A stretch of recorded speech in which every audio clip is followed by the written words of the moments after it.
Oke, baik ya. Kita mulai sambil menunggu yang lain.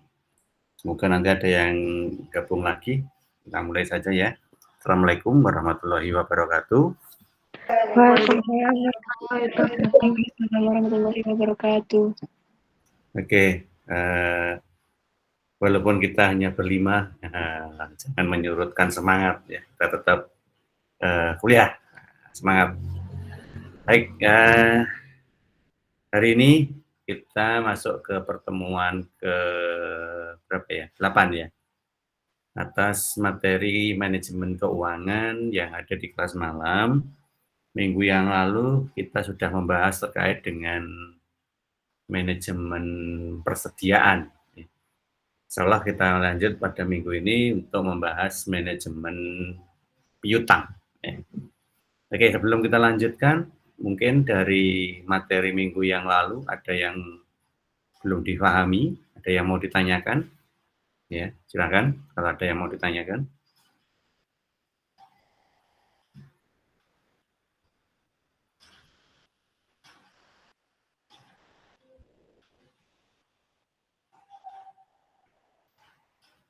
Oke, kalau memang belum ada yang ditanyakan, kita lanjut ke materi kita minggu ini ya, terkait dengan manajemen piutang.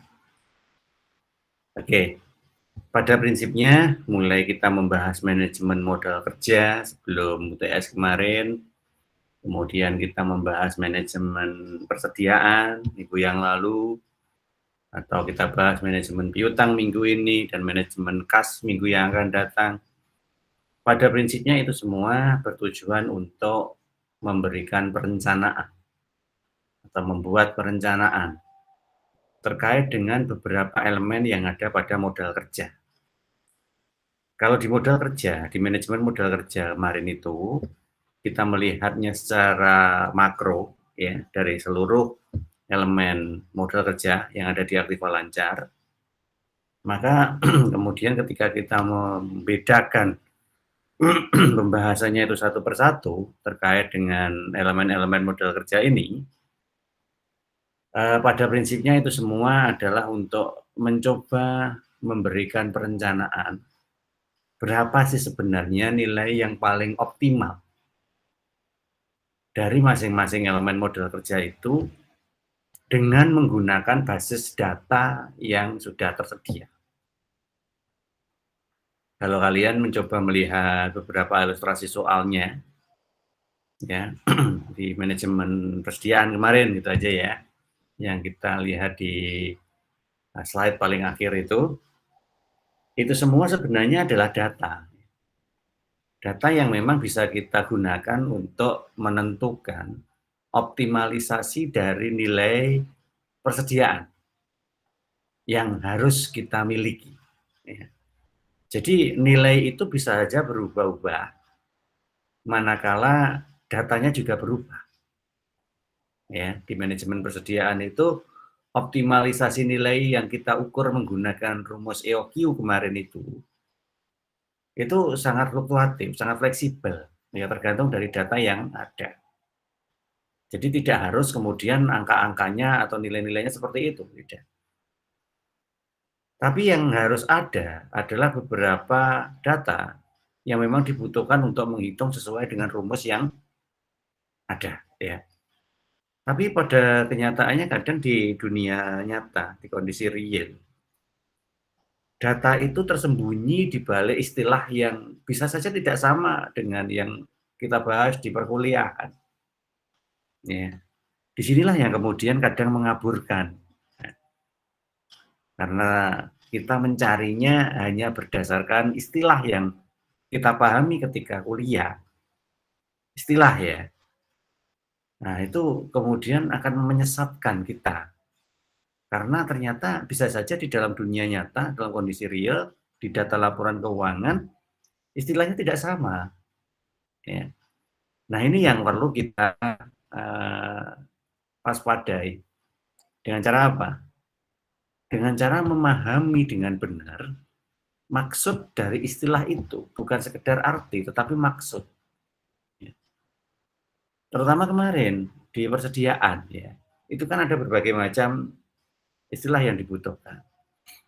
Maka, ketika kita mencoba memaknai istilah itu, jangan sekedar kita menghafalkan bahwa istilahnya seperti itu, gitu ya. Nanti istilahnya bisa beda lagi kalau dalam kondisi nyata. Syukur kalau memang pas sama gitu ya, kalau pas sama bisa aja tinggal kita ambil. Tapi kalau nggak sama, maka yang kita lihat dari sisi apanya?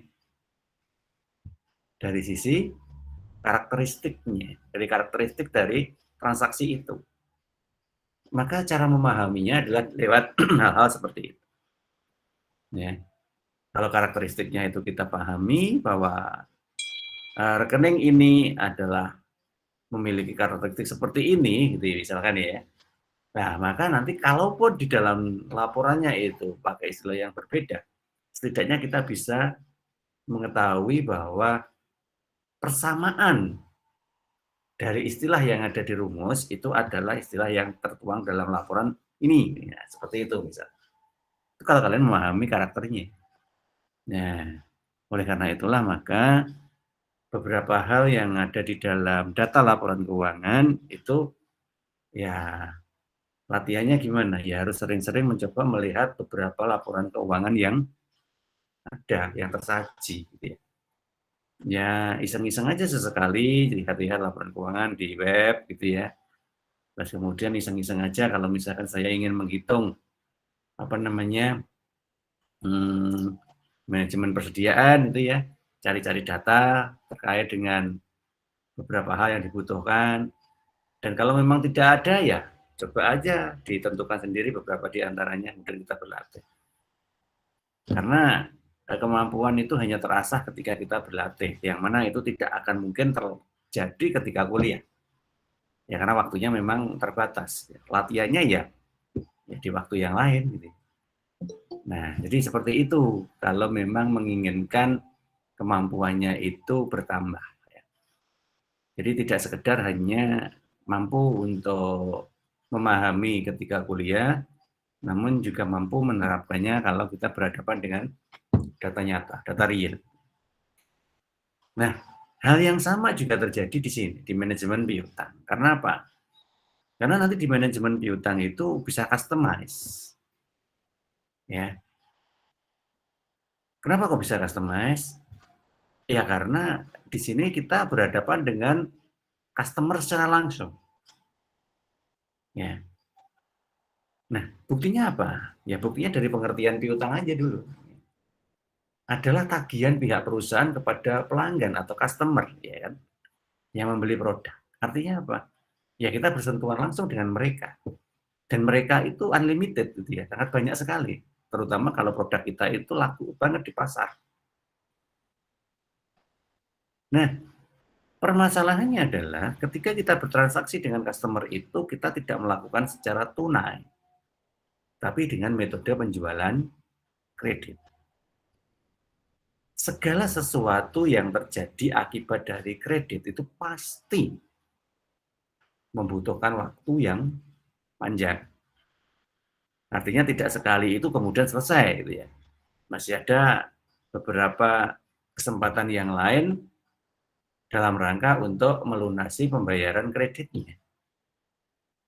Nah, oleh karena itu maka kita jauh-jauh sebelumnya, sebelum kita menjual barang itu secara kredit, harus mampu untuk merencanakan supaya kredit itu nanti tidak sampai tidak tertagih, kreditnya sampai macet, ya, kreditnya itu tidak diminatin orang, ya.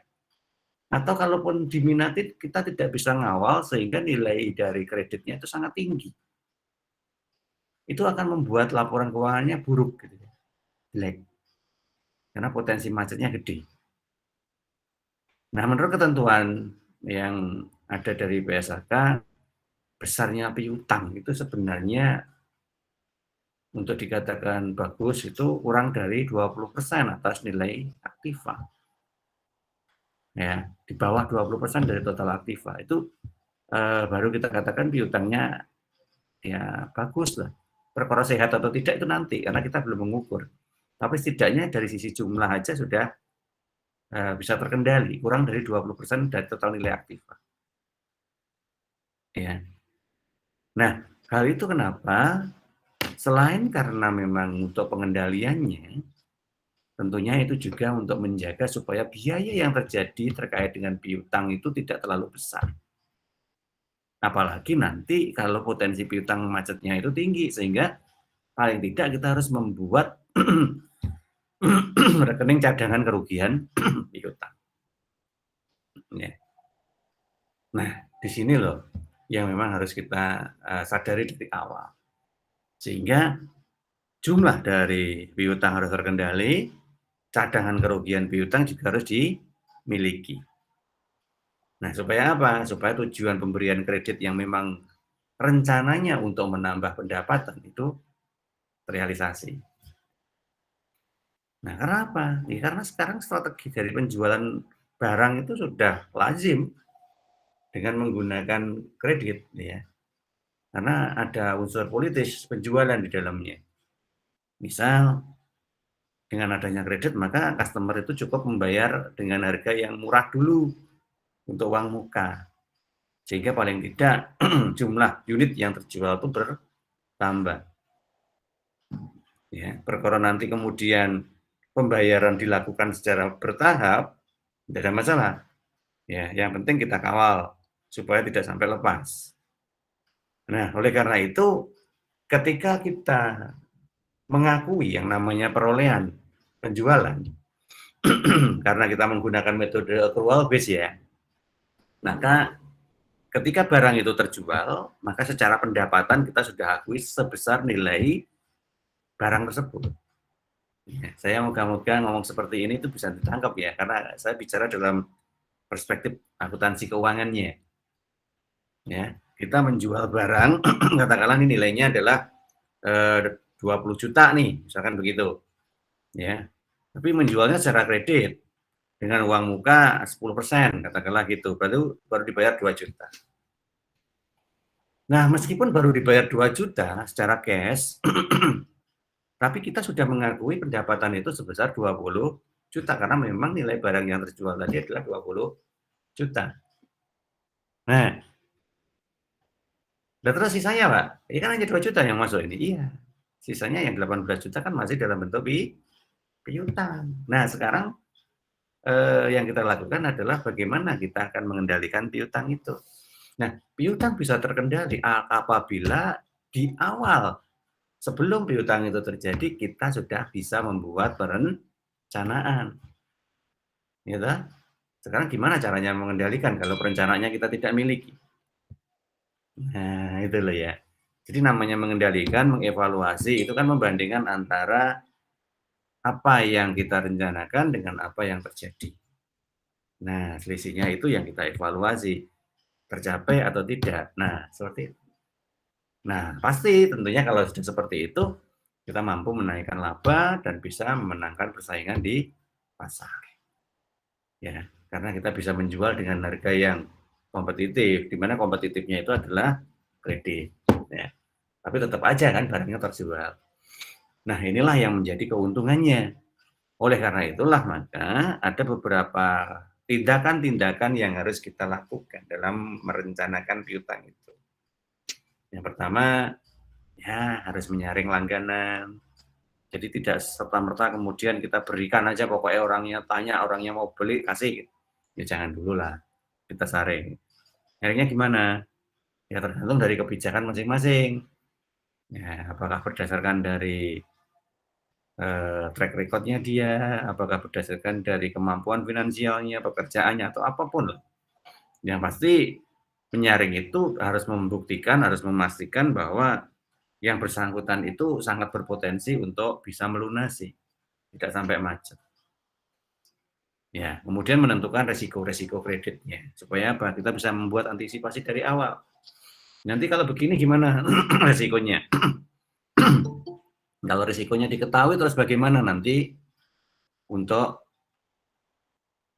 mengatasinya? Ya, tentunya karena sudah dilakukan di awal, memang jadi kan tidak panik lagi kan, tinggal melakukan aja. Nah, ketiga orang suka dengan return, ya sudah Kalau gitu kita kasih deh rotten. Loh kan tadi sudah dikasih diskon Pak waktu jual. Iya, diskon nggak apa-apa, itu kan bagian marketing yang ngasih. Ya terserah, itu kan urusan marketing. Nah sekarang urusan kita di bagian kredit misalnya. Diskonnya apa? Ya katakanlah kalau dia kolektibilitasnya bagus, maka kita berikan potongan deh dari setiap angsuran yang dia beri. Nah berarti nanti kita memberikan potongan atas angsuran. Nah seperti itu contohnya. Nanti kita buatlah ilustrasinya ya. Kemudian kalau nanti sampai ketemu orang-orang yang memang tidak mampu bayar gimana, yang gagal bayar gimana, diapain mereka. Nah, itu harus ada perencanaannya. Ya, sehingga nanti kita bisa membuat evaluasi dengan menggunakan rasio. Misalkan pakai rasio apa? Ya, turnover, ya. Sering kan turnover ya. Ya, perputaran-perputaran itu, variable turnover misalkan. Average collection period. Nah, supaya apa? Supaya di situ nanti kita bisa memastikan bahwa lancar atau tidak. Setidaknya kalau dilihat dari perputaran saja kan kelihatan. Kita kan sudah pernah belajar kan itu kan, yang rasio, ya, rasio turnover.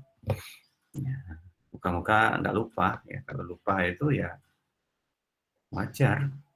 Yang nggak wajar itu kalau lupa terus kemudian menikmati kelupaannya. Itu nggak wajar. Nah, oke ya. Nah, oleh karena itulah maka nanti ada beberapa faktor yang harus kita waspadai. Saya anggap itu diwaspadai karena memang faktor ini sangat menentukan. Ya. Yang pertama adalah volume penjualan kredit. Berapa yang dijual secara kredit? Berapa persen dari barang yang dijual? Terus kemudian nanti kalau misalkan dia mengkredit itu berapa kali dia ngangsur, berapa lama waktunya? Ya, termin. Ya. Kemudian batasannya, plafon, ya istilahnya. Berapa plafon kredit yang kita berikan? Ya, apakah sama semuanya? Apakah kita bedakan berdasarkan dari penyaringannya tadi? Ya, monggo. Itu semua kebijakan internal ya. Yang penting kita sudah mempunyai bahan untuk mengantisipasi ya. Karena hal-hal seperti ini sangat berpengaruh. Terus kemudian kebijakan dalam pengumpulan piutangnya, gimana caranya supaya mereka itu tidak telat. Atau kita coba deh amati. Karena karakter dari pembeli itu setidaknya bisa menentukan ini budaya yang berlaku di wilayah tersebut. Kalau kita misalkan jualan di Ponorogo, kemudian kita coba lihat karakter masing-masing customer itu seperti apa, kemudian kita rata-rata. Nah itu menjadi sebuah kebiasaan yang kita bisa gunakan untuk menentukan bisa volume penjualannya, bisa syarat pembayarannya, bisa pembatasannya, bisa kebijakan pengumpulan piutangnya. Nah, karena kalau kita memang sudah menguasai karakteristik dari customer, setidaknya kita bisa memastikan berapa persen nanti yang berpotensi lunas dan yang tidak lunas. Ya, jadi seperti itu. Namanya kredit, ya pasti aja deh ada yang gagal bayar itu pasti ya. Nggak mungkin kok semuanya kemudian bisa membayar. Ya. Tapi bukan berarti kemudian itu digunakan untuk alasan kalau ada yang tidak bayar. Ya. Kalaupun gagal bayar itu harus jelas alasannya. Dan sudah jelas juga tindakan untuk mengatasinya. Sehingga tidak kemudian ya sudah kalau nggak bisa ya sudah Pak ya sudah selesai semua itu nanti kalau begitu. Nah oleh karena itulah maka kita bisa ya membuatlah beberapa strategi ya. Untuk saat ini nanti ada 3 hal ya. 3 hal yang kita bahas sebagai sebuah strategi terkait dengan piutang itu. Strategi yang pertama adalah membuat perencanaan untuk pengumpulan piutang penjualan tanpa ada diskon. Jadi ketika piutang itu tidak diberi diskon, ya nanti seperti apa kita membuat perencanaan untuk pengumpulannya. Nah, sekali lagi kita membuat perencanaan untuk pengumpulannya sehingga walaupun dia itu belum membayar, tetapi kita sudah membuat perencanaan dalam bentuk rekayasa. Seiring dengan proses waktu angsurannya yang diberikan. Kalau dia misalkan bayar dalam waktu 1 tahun, misalkan nanti ya, maka selama 12 bulan ke depan itu kita sudah harus punya pola. Seperti apa pola pengumpulan per bulannya. Nah, sehingga nanti kalau pada saat mereka benar-benar merealisasikan pembayaran kreditnya, nanti kita sesuaikan dengan tabel rencana angsuran itu. Tapi karena di sini tidak ada diskon, maka hitungannya ya murni sejumlah nilai kredit yang harus dibayar setiap periode. Nah, itu yang pertama. Kemudian yang kedua, nanti kita berikan kebijakan tentang diskon. Misal kita menghargai para debitur yang pembayarannya itu lancar, ya. Sehingga kita apresiasi kelancaran pembayaran itu dengan memberikan diskon apabila dia membayarnya itu lebih awal. Katakanlah ketika dia membayar di hari pertama sampai hari keberapa, itu kita kasih diskon. Ya. Jadi diskon itu hanya berlaku dalam waktu pembayaran kredit sekian hari gitu aja. Nah contohnya seperti ini, misalkan kita memberikan syarat pembayaran 2/10 net per 30.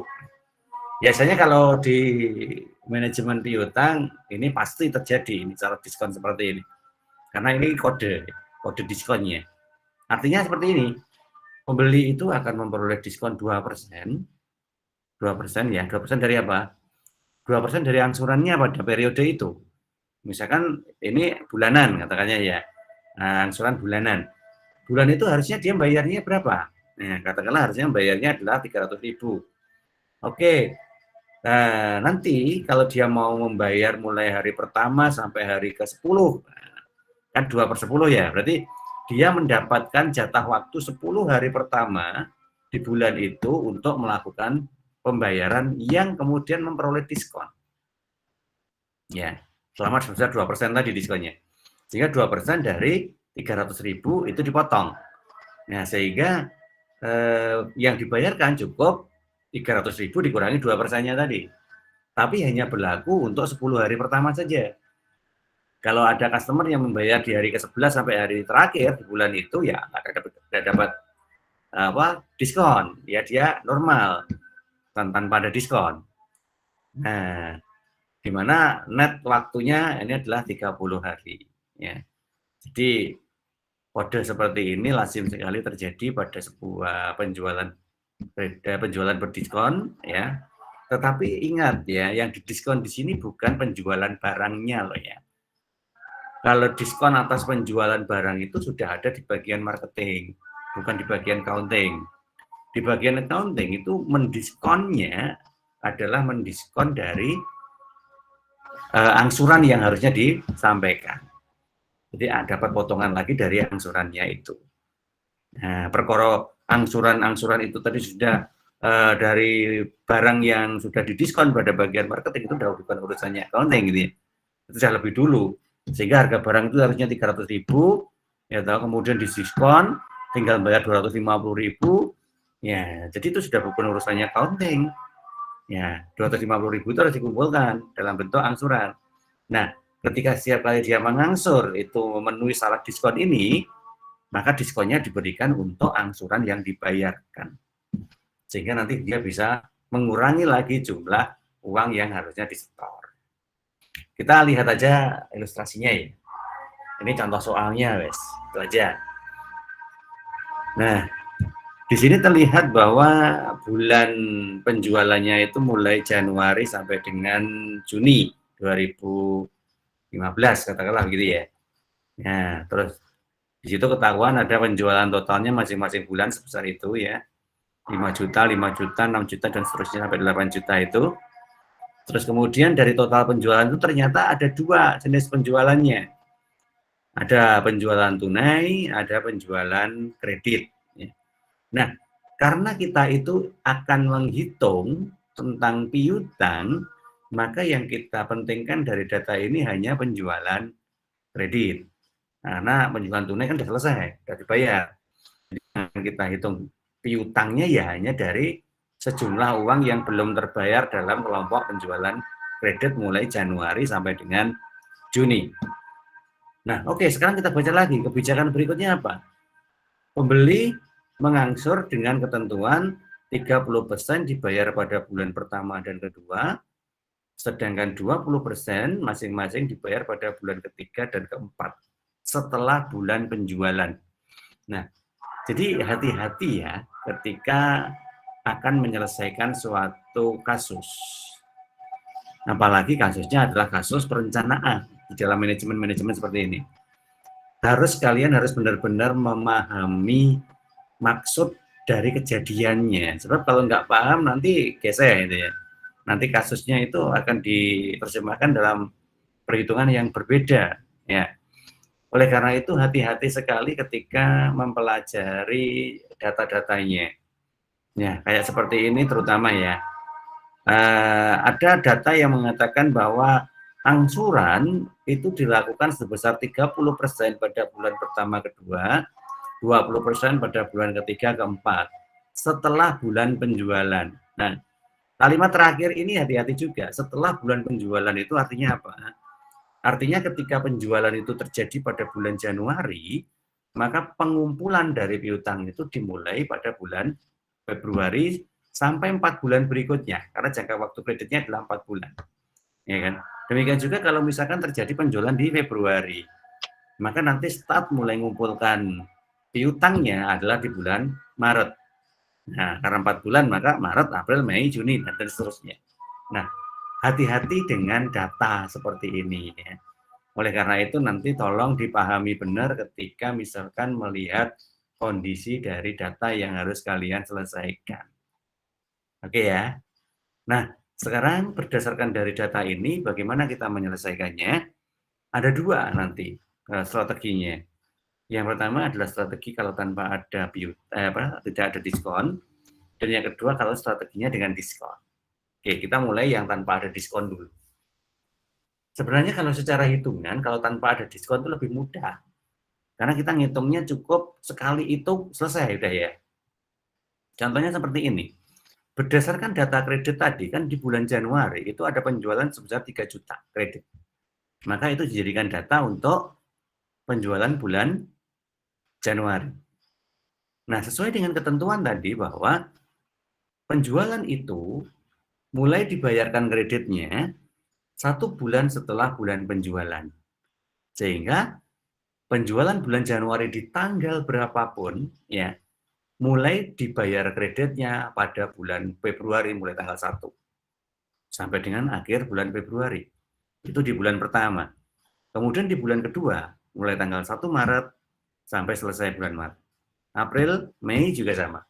Nah, karena jangka waktunya cuma 4 bulan, maka kredit 3 juta itu harus selesai dalam waktu 4 bulan. Nah, sekarang berdasarkan dari data juga ada persentase pengumpulan kredit pada masing-masing bulan. 30% di Februari Maret, 20% di April Mei. Nah, sehingga dari situ kita baru bisa menghitung 30% dari 3 juta berapa dan seterusnya ya. 20% dari 3 juta karena datanya sama itu tinggal mengulang-ulang aja ya. Sehingga nilainya ketemu di situ. Ya. Penerimaan kredit bulan Februari itu harusnya 900.000. Maret sama 900.000. April 600.000. Mei 600.000. Nah, karena cuma 4 bulan ya sudah selesai, harusnya sampai dengan Mei berakhir. Ya, sehingga pengumpulannya udah jelas. Februari harus terkumpul 900, Maret sama, April 600, Mei sama. Nah, kalau ini sudah terkumpul semuanya seperti ini, baru kita buatkan tabel seperti ini supaya nanti mudah untuk kita komunikasikan dengan marketing. Katakanlah tadi bulan Januari kan penjualannya 3 juta toh, ya kan? Nah, mulai dikumpulkan kapan? Februari berapa? 900, tarik ke sini. Maret berapa? 900, tarik ke sini. April berapa? 600, tarik ke sini. Mei 600, tarik ke sini. Oke, selesai. Juni, Juli, selesai harusnya. Karena cuma 4 bulan tadi batas waktu untuk pelunasannya. Hal yang sama juga terjadi ketika pada penjualan bulan Februari. Mulai dikumpulkan kapan? Maret, April, Mei, Juni. Nah, karena hitungannya sama, maka tinggal kita masukkan aja. Tapi beda dengan Maret, karena Maret jualnya 3.600.000. Ya, penjualan kredit Maret 3.600.000. Nah, sehingga hitungannya beda. Nah, pola hitungnya sama, ya, pola hitungnya sama, cuman angkanya aja yang beda. Nah, oke. Loh Pak, ini kan berhenti di Juli Pak. Berarti kan ini untuk bulan April ini kan cuma 3 bulan. Gimana nih yang bulan berikutnya? Ya asumsinya ini supaya tidak panjang aja ya. Ya, untuk menghemat waktu, menghemat tempat, cuman begitu. Tapi dalam kondisi real ya ini harus panjang-panjang ya selama 1 tahun gitu ya. Tapi kalau untuk latihan, hanya untuk contoh seperti ini ya sudah. Kan polanya ini mengulang aja, tinggal memasuk-masukkan. Sehingga nanti nggak apa-apa, kita batasi di 1 bulan terakhir setelah bulan penjualan. Tadi kan penjualannya berakhir di Juni, berarti pembayarannya ya di Juli. Nah, seperti itu aja nggak apa-apa. Nah, kalau sudah masuk ke tabel nanti kita jumlah ya. Jumlahnya ke bawah per bulan. Nah, seperti itu sehingga ketemu jumlah di sini. Oke. Untuk tanpa diskon. Mungkin ada yang belum paham, silakan.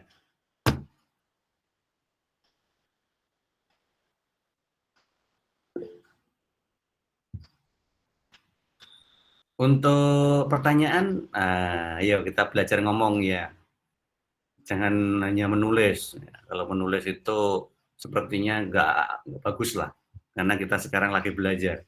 Nggak sedang berkomunikasi dalam bentuk yang lain. Ya, silakan unmute speakernya.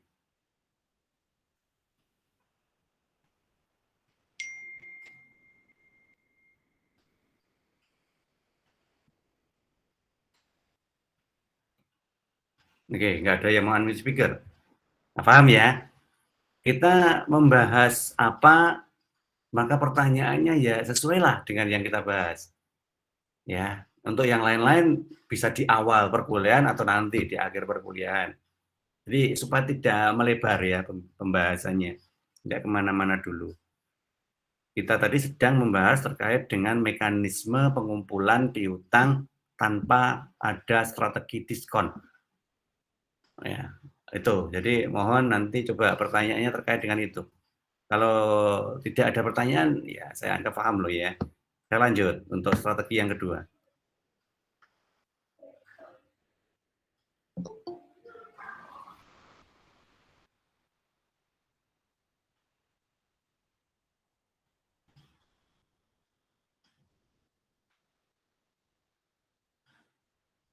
Oke, kalau memang nggak ada, kita lanjut sekarang ya.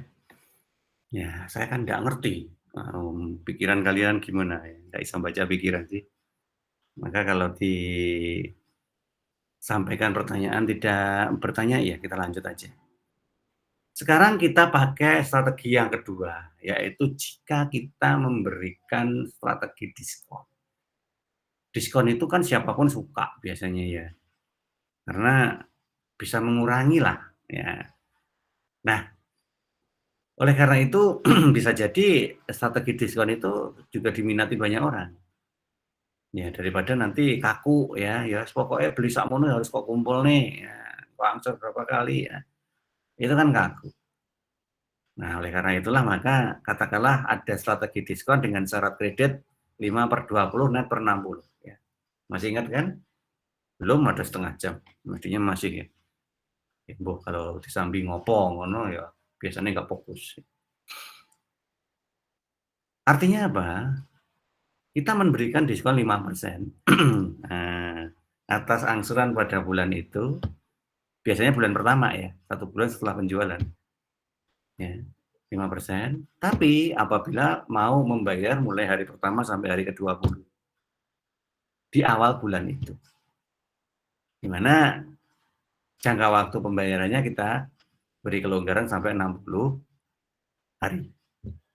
Ya. Nah, ini strateginya. Tapi ternyata walaupun kita hanya beri kelonggaran sampai 60 hari, ya, ada saja yang melakukan pembayaran lebih dari 60 hari. Nah, itulah apa namanya kepentingan untuk melihat kebiasaan para langganan itu seperti itu. Ya, sebab apa tuh?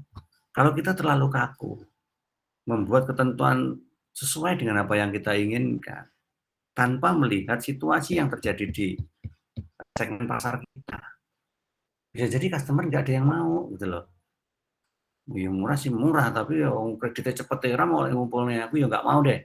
Ya, customer begitu, saya maunya kalau kreditnya itu agak lama, agak panjang, jadi angsuranku ringan. Nah, tapi kita tidak mau mendengarkan mereka. Yo lek gelem bayaran sakmono, lek gak gelem yo wes gak ada customer beneran. Wong kita itu nggak sendirian loh jualan. Banyak orang yang jualan-jualan seperti kita, ya kan? Sehingga mereka akan pergi ke tempat lain, ya kan?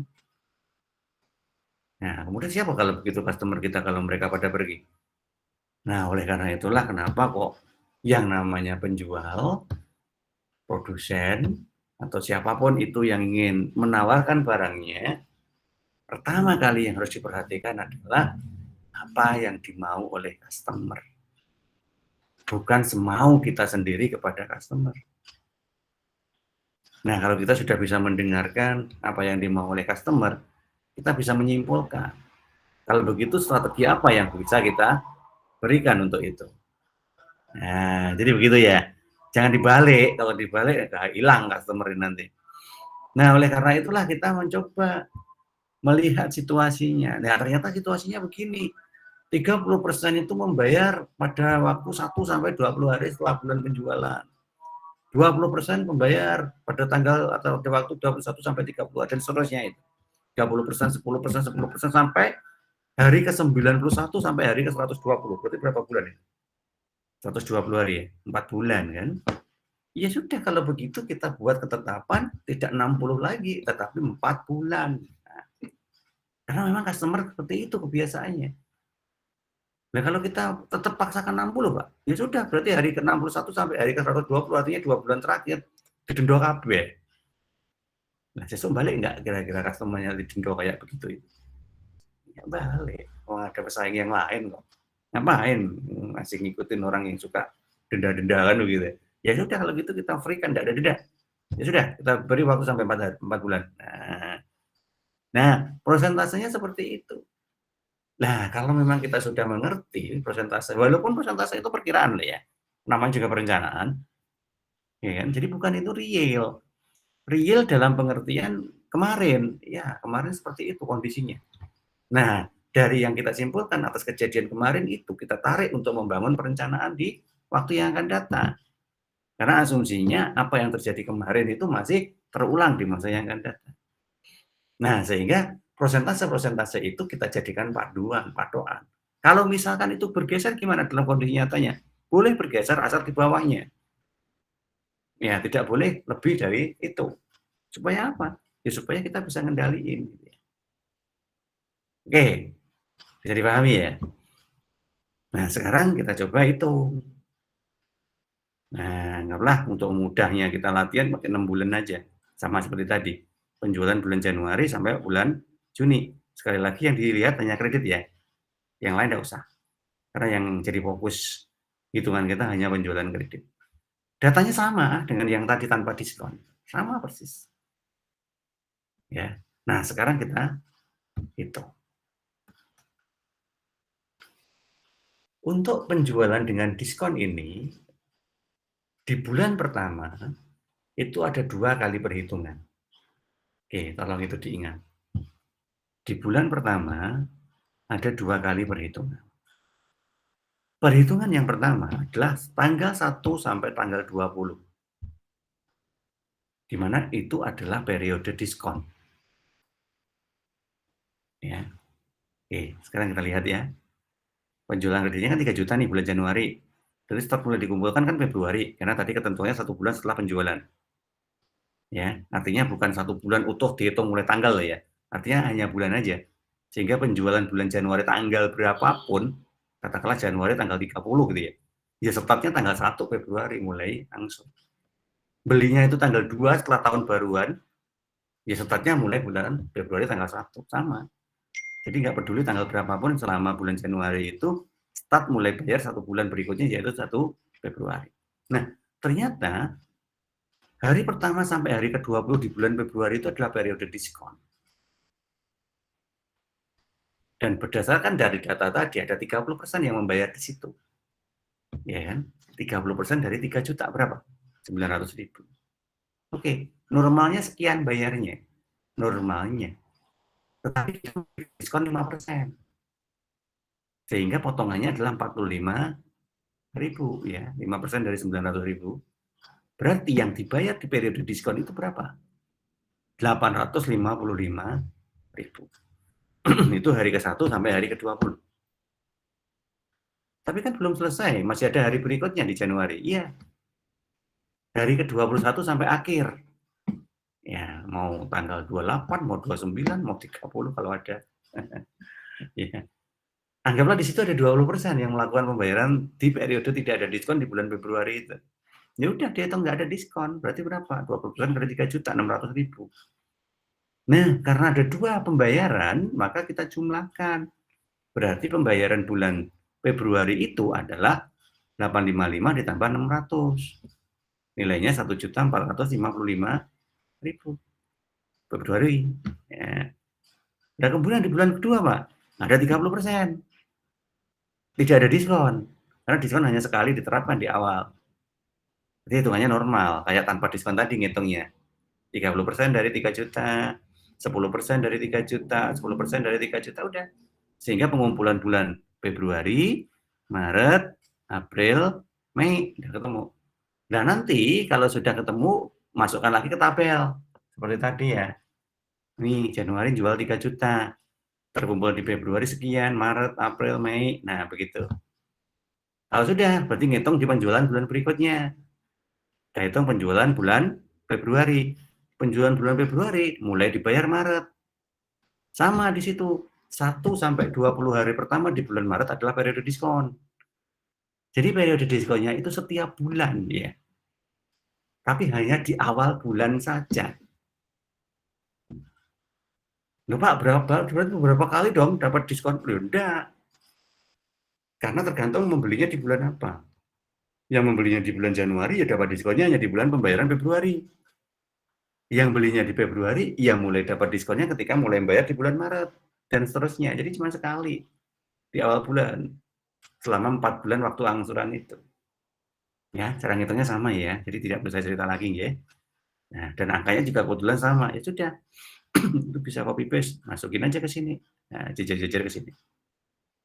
Nah, Maret agak beda. Ya, Maret agak beda. Ya, penjualan Maret mulai dibayar kapan? April. Nah, nilainya sama polanya ya. Ketemulah nilainya. Nilainya ketemu masukin di sini dan seterusnya ya. Mei mulai dibayar Juni ya. Sama, masukin di situ. Nah, kalau sudah baru di jumlah ke bawah. Nah, ini berapa, ini berapa, ini berapa jumlahnya ya. Sudah. Ini apa namanya? Tabel pengumpulan piutang. Untuk apa fungsinya? Ya untuk diskusi dengan bagian marketing. Katakanlah tadi kan Januari jual 3 juta nih, yang jual siapa? Ya orang marketing kan. Nah sekarang waktu nagih, harusnya terkumpul di Februari, ya evaluasi deh. 1 sampai 20 hari pertama bulan Februari terkumpul berapa? Ya, tanggal 20 sampai akhir Februari terkumpul berapa? Lah kalau kalian punya data seperti ini kan mudah nanti untuk mengevaluasi. Loh, Februari loh, harusnya terkumpul 1.445. Lah kenapa ini baru terkumpul 1 juta? Kemana yang 445? Padahal ini sudah tanggal 30. Nah, lenek itu ya. Kalau ada 30 Februari. Artinya sudah akhir bulan. Nah, marketing harusnya tanggung jawab. Ayo, bulai siapa yang belum bayar? Tagih. Nah, begitu. Bayangin kalau kamu nggak punya tabel ini. Ayo, yang bayar, yang bayar. Oh, itu tunggu saja deh. Kita percaya kok. Oh, dia sudah kredit kok. Yang mestinya bayar. Mestinya. Tapi siapa yang jamin? Iya kan? Walaupun dia ngasih jaminan apapun, ya tetap aja itu tidak jamin. Malah jadi masalah baru kalau kita tidak punya perencanaan. Taunya apa? Taunya sudah 4 bulan kok pembayarannya baru separuh. Wah, telat. Ya. Ya harusnya tiap bulan ada evaluasi kok malah 4 bulan baru dievaluasi. Telat. Nah, oleh karena itulah kita membuat perencanaan seperti ini. Supaya apa? Tiap bulan kita bisa melakukan evaluasi. Harusnya terkumpul sekian. Kok baru terkumpul sekian? Kenapa? Apa ada yang belum bayar?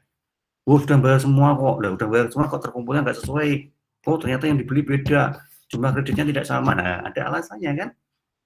Nah, jadi kalaupun tidak sama dengan perencanaan selama alasannya itu logis dan bisa diterima ya sudah, tidak masalah. Lanjut ke bulan berikutnya, lanjut dan terus setidaknya kan sudah dikawal tiap bulan. Maksudnya begitu, gitu ya. Oke, silakan tanya. Kalau ada yang mau ditanyakan terkait dengan yang diskon atau tidak diskon tadi.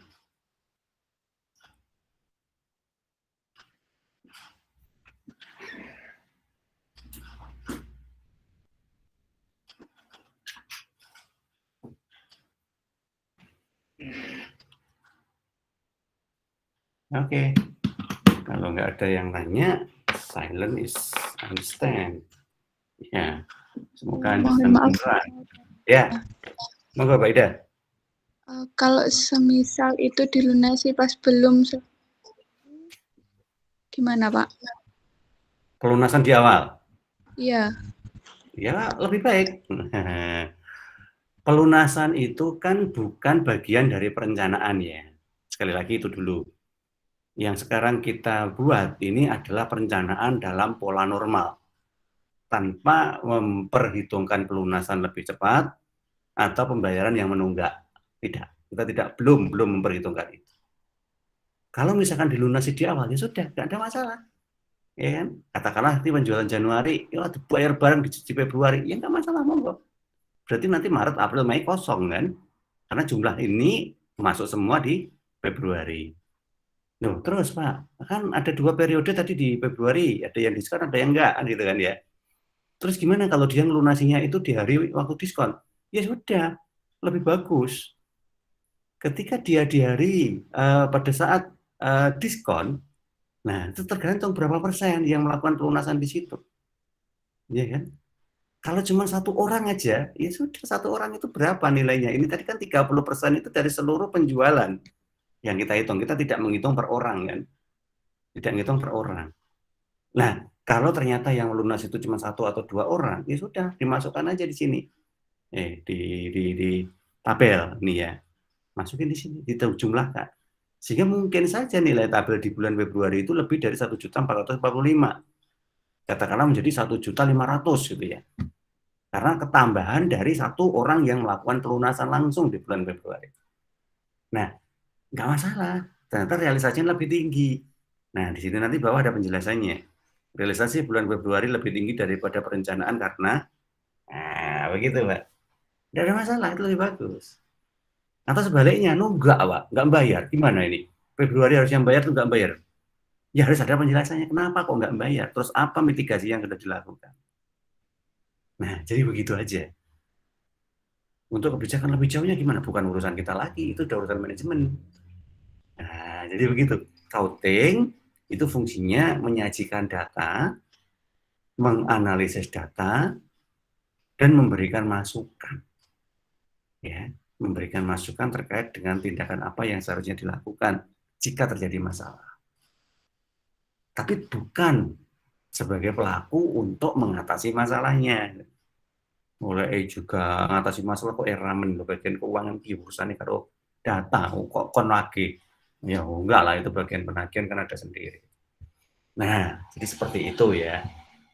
Nah, oke, bagus Mbak Indah. Ada lagi mungkin yang ditanyakan, monggo. Terima kasih Pak. Oke. Yang lain? Itu adalah strategi yang kedua tadi. Strategi yang pertama ya hanya mengumpulkan aja tanpa ada diskon. Yang penting punya perencanaan atas pengumpulannya. Strategi yang kedua ya kita berikan diskon deh. Ya, dengan cara seperti tadi. Pak, kalau misalkan diskonnya tak ubah-ubah itu boleh? Boleh, silakan. Pak, tiap anu tak kasih diskon, Pak, tiap bulan. Silakan. Nah, itu kan kebijakan dari manajemennya sendiri, toh. Nah, misalkan Februari ada diskon kan, Pak. Maret juga tak kasih diskon, Pak. Jadi selama dia itu bayar 4 bulan, per bulannya ada diskon, Pak. Selama dia mau bayar di hari pertama sampai hari kelima, gitu aja, tok. Tak sebar misalnya diskonnya. Tadi kan sampai hari ke-20 ya.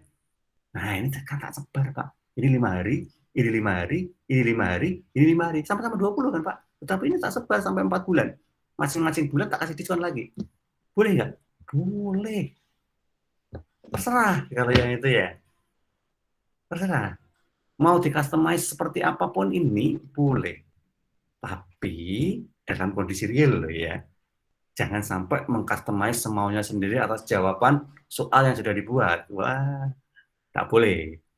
Soal yang sudah dibuat itu kan memang ya kenyataannya seperti itu contohnya. Ya, jadi jangan diubah-ubah. Mengubah jawaban kan berarti ubah soal. Nah, yang saya sebut tadi kalau misalkan dalam kejadian realnya, mungkin pekerjaan kalian ada yang sedikit-sedikit bersentuhan dengan hal-hal seperti ini. Monggo, itu dikreasikan coba. Ya, siapa tahu ada manfaatnya. Nah, Seperti itu ya. Jadi kita belajar manajemen itu bukan hal yang kaku kayak belajar akuntansi. Kalau belajar akuntansi karena sifatnya untuk mencatat, ya memang harus mengikuti ketentuan yang kaku itu. Kalau nggak seperti itu salah. Tapi kalau manajemen karena dipakai untuk membuat perencanaan tuh fleksibel. Mau di-customize seperti apa, yang penting polanya tidak jauh meninggalkan itu. Nah, seperti itu. Ya. Oke, kita lanjut kalau nggak ada yang tertanyakan. Di strategi yang ketiga,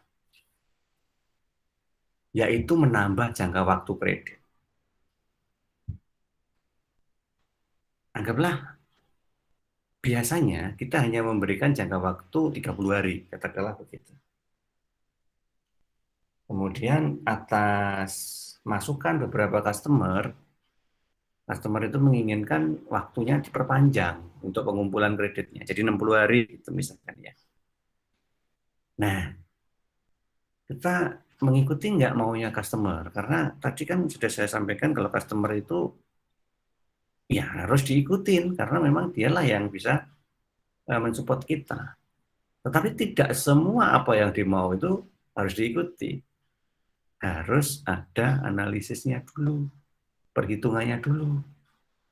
Contohnya ini tadi, kebijakan memperpanjang jangka waktu pengembalian kredit. Nah, ada syarat yang harus kita perhatikan. Perpanjangan jangka waktu kredit itu nanti akan meningkatkan biaya yang ditanggung perusahaan. Ingat itu. Ya, pasti meningkatkan biaya. Wong mau nih 30 hari jadi 60 hari kok. Selisih 30 hari mau seorang yang biaya sama sekali kan tidak mungkin. Misalnya apa? Tambahan untuk investasi modal kerjanya, aktiva tetapnya, investasi piutangnya, itu kan tambah.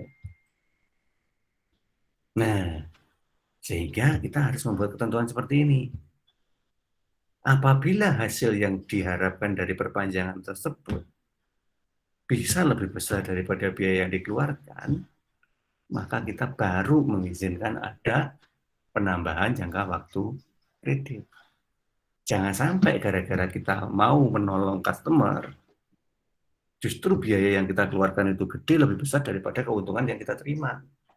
Ya rugi. Dan sekarang siapa kalau begitu yang saling menolong?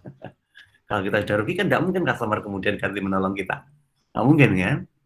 Nah, oleh karena itu menolong sih menolong, tetapi tetap harus diperhitungkan karena kita sedang berada pada konteks bisnis, bukan lembaga sosial. Ya, lembaga sosial tidak apa-apa ditaruh-taruhkan apa ditasarufkan ya, ditasarufkan ke masing-masing silakan gitu ya. Lembaga sosial, tapi karena ini kan bisnis. Ya, itu ya, jadi harus tahu posisinya. Nah, contohnya gimana? Contohnya seperti ini misalnya. Perusahaan tahun 2019 itu sudah menjual sebanyak 80.000 unit. Nah, sebetulnya dijual kredit dalam jangka waktu 30 hari, katakanlah begitu. Nah, kemudian atas permintaan customer tadi, menginginkan kalau kreditnya itu diperpanjang jadi 60 hari. Nah, apa konsekuensinya? Dengan mengubah jangka waktu kredit tadi, penjualan 2020 harus naik. Nah, ini yang pertama. Ya, uang jangka waktunya diperpanjang, masuk penjualannya tetap, ya kan rugi. Harusnya kalau diperpanjang waktunya, penjualan juga bertambah. Nggak usah banyak-banyak deh. 25% aja. Nah, naik 25%. Ya kan? Waktu pengumpulannya 2 kali lipat, tetapi penjualannya tetap naiknya cuma 25%. Kemudian data yang ada, dapat kita kumpulkan biaya tetap sebesar 22 juta. Nah, kalau biaya tetap itu namanya juga tetap ya. Mau dijual dengan unit berapapun ya, biayanya tetap segitu. Enggak masalah, kalau tapi harus kita hitung. Kemudian yang berubah adalah biaya variabel. Karena biaya variabel itu ngitungnya per unit. Ya, anggaplah per unit Rp150. Kemudian harga jual. Harga jual juga per unit. Anggaplah harga jualnya itu Rp500 per unit. Nah, kemudian apa lagi? Biaya modal. Biaya modal ketika menambah 60 hari, menjadi 60 hari maksudnya, itu ada penambahan sebesar 30%. Nah, jadi sebelum membuat keputusan iya atau tidak, maka data ini harus terkumpul dulu. Kumpulin deh. Kalau data sudah terkumpul, baru kita buat analisisnya. Oke, minimal datanya ini deh, nanti yang dikumpulkan ya. Nah, kalau data-data ini sudah, coba kita buat analisis. Gimana caranya? Pertama, kita hitung dulu keuntungan tahun 2019, ya kemarin ya, yang kemarin. Atau mudahnya gini ya, tak ganti gini aja ya, biar kalian tidak bingung. Anggaplah ini sekarang, 2021. Nah, begitu. Terus ini jadi 2022 yang akan datang. Gitu ya. Jadi saat ini sampai dengan Desember 2021 itu sudah menjual 80 unit dan seterusnya tadi. Terus nanti diharapkan tahun 2022 itu ada perpanjangan menjadi 60 hari. Tetapi ada penambahan produksi, penambahan penjualan sebanyak 25%, di mana ada konsekuensi penambahan biaya modal 30%. Ya kan? Nah, sekarang hitungannya gimana? Nah, kita hitung dulu penjualan 2021. Ya. Ketika dia menjual 80.000 unit tadi, harga jualnya Rp500 per unit, maka nilai penjualannya adalah 40 juta. Oke ya. Biaya tetap, biaya tetap ya sudah langsung masuk. Biaya tetap kok yang mau apa lagi ya segitu jumlahnya, 22 juta. Biaya variabel, biaya variabel itu tergantung dari jumlah yang dijual. Karena tadi menjualnya 80.000 unit, biaya variabelnya Rp150, maka total dari biaya variabelnya adalah 12 juta. Sehingga dari biaya tetap ditambah biaya variabel ketemu HPP-nya. Harga pokok penjualan 34 juta. Ya. Nah, sekarang dia ketemu penjualnya 40 juta, HPP-nya 34 juta, maka keuntungannya berapa? 6 juta. Berarti ketika kita menjual 80.000 unit dengan data seperti tadi, kita untung 6 juta. Oke. Ini dalam posisi kita belum berpikir terkait dengan jangka waktu pengumpulan piutangnya ya. Masih memikirkan dalam bentuk hitungan globalnya dulu. Nah, sekarang kita lihat bagaimana tahun depan.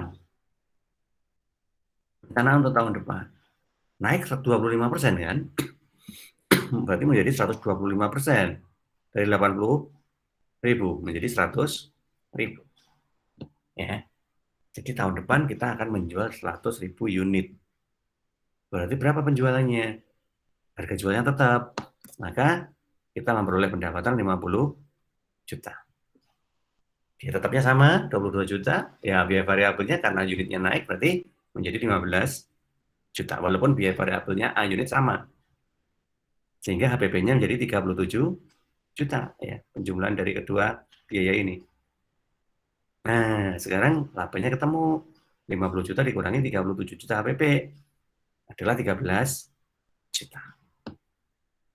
Oke, kalau tahun 2021 sudah diketahui, perencanaan 2022 juga sudah diketahui. Nah, sekarang kita hitung tambahan laba dan biaya modalnya tahun 2022. Kan?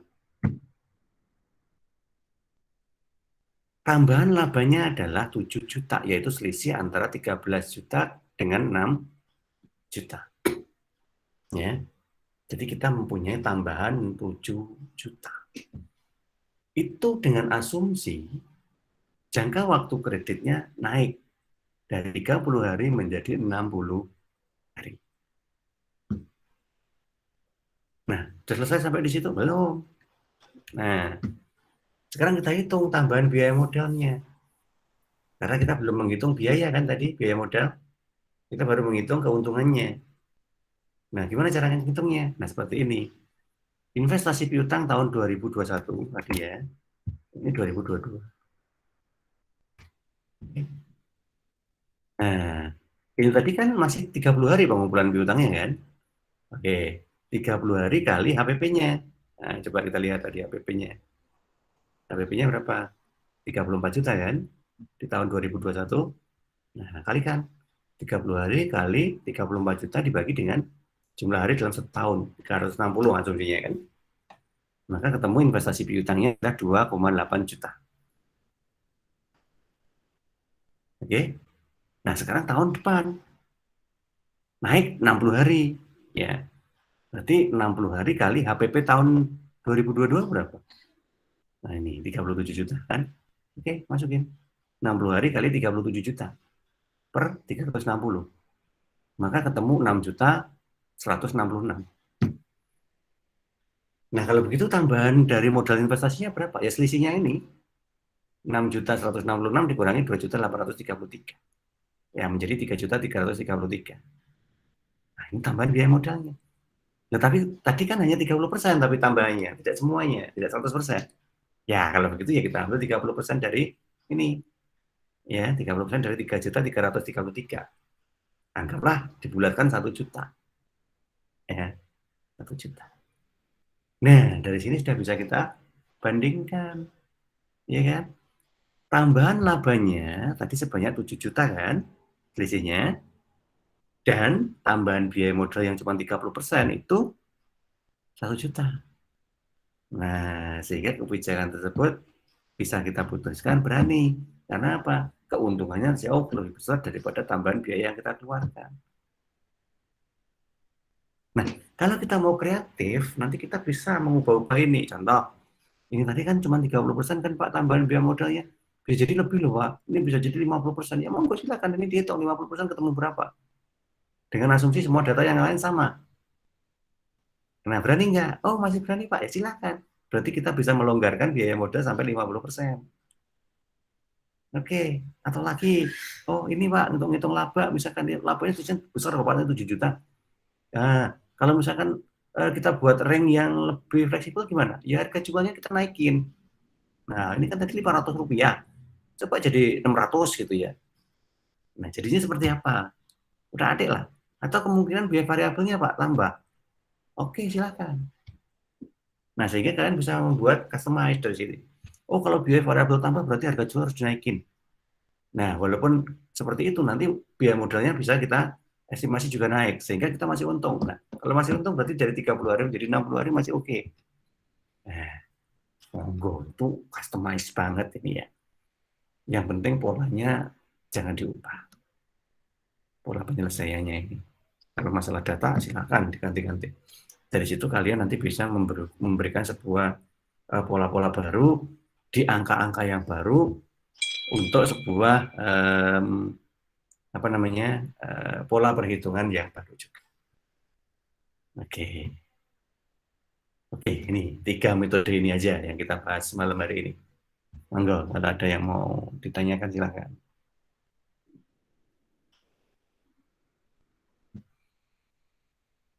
Kalau nggak ada, Mbak Dini, ya, saya membaca ini karena sudah keluar dari konteks materi. Piutang yang sehat itu piutang yang bagaimana? Piutang yang sehat itu adalah piutang yang memiliki NPL rendah. Tahu NPL ya? Non-performing loan atau rasio yang kita gunakan untuk mengukur tingkat macetnya kredit. Ya. Download aja di Kementerian Keuangan. Ya. Cari aja di Google. Ya. Standar ukur untuk NPL. Nah, insya Allah akan keluar itu nanti. Nah, berapa persen? Nah, sehingga Mbak Dini kalau misalkan ingin melihat sehat atau tidak, itu punya dasar. Nggak sekedar hanya persentase NPL, tapi bisa mengatakan berdasarkan dari peraturan Menteri Keuangan nomor sekian tahun sekian tentang ini, ya, NPL yang sehat itu apabila hasil hitungnya adalah sekian sampai sekian persen. Nah, jadi sudah, itulah yang disebut dengan nama sehat. Kemudian ada piutang yang belum lunas dan sudah jatuh tempo, tapi masih diberi barang saat order lagi. Karena customer marah jika tidak diberi itu. Dan dia adalah customer besar. Nah, sekali lagi tadi, Mbak, kita itu nggak boleh kaku. Ya, prinsipnya itu dulu. Nggak boleh kaku. Tetapi kita juga tidak boleh selalu mengikuti apa yang menjadi keinginan customer. Ya. Yang penting, kita harus kenal dulu deh karakteristik dari customer itu seperti apa. Kalau memang dia katakanlah tidak pernah berbuat masalah, tidak melakukan penundaan atau penunggakan ya, piutang, ya monggo, itu kembali ke kebijakan. Kalau sudah seperti ini nanti hitung-hitungannya gimana? Hitung-hitungannya nanti kita reschedule. Ya. Anggaplah piutang yang belum lunas tadi kemudian kita include-kan pada nilai piutang yang baru. Nah, itu kan reschedule kan? Reschedule angsuran, sehingga angsuran yang pertama kita lunaskan aja seluruhnya, seret. Nah, pelunasannya dilakukan karena kita mau reschedule kekurangan dari piutang sebelumnya itu masuk ke piutang berikutnya. Gitu ya. Nah, sehingga nanti kita bisa membuat kebijakan baru terkait dengan piutang yang baru tadi. Nah, sehingga tidak ada yang namanya piutang tidak terbayar atau piutang yang menunggak. Karena kita sudah menghapus piutang yang pertama. Muncul piutang yang kedua, nggak apa-apa. Yang kita akui kan cuma satu, yang sedang berjalan. Ya sudah dihapus, ya sudah selesai. Nah, beres gitu kan. Walaupun beresnya itu karena dialihkan, di-reschedule dengan piutang yang kedua. Nah, kemudian untuk kemudian menambah jumlah hari, menambah jumlah biaya, monggo silakan dihitung dengan menggunakan metode yang tadi barusan saya sampaikan. Oke, hanya Mbak Dini ini yang ngasih pesan. Oke. Ada lagi mungkin?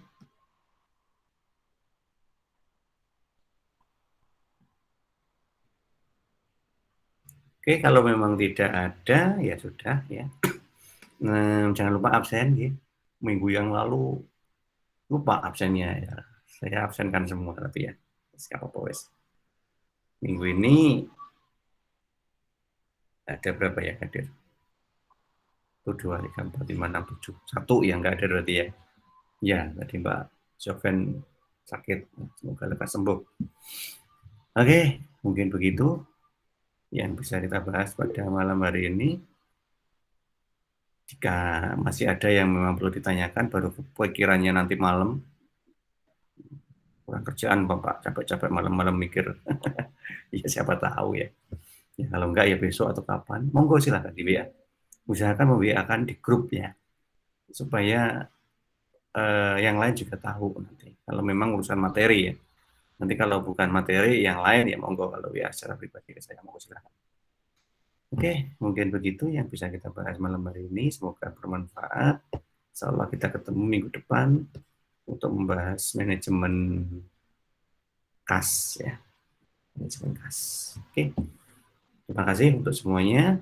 Selamat malam, selamat beristirahat. Insya Allah kita ketemu lagi minggu depan. Kita akhiri. Assalamualaikum warahmatullahi wabarakatuh. Waalaikumsalam warahmatullahi wabarakatuh.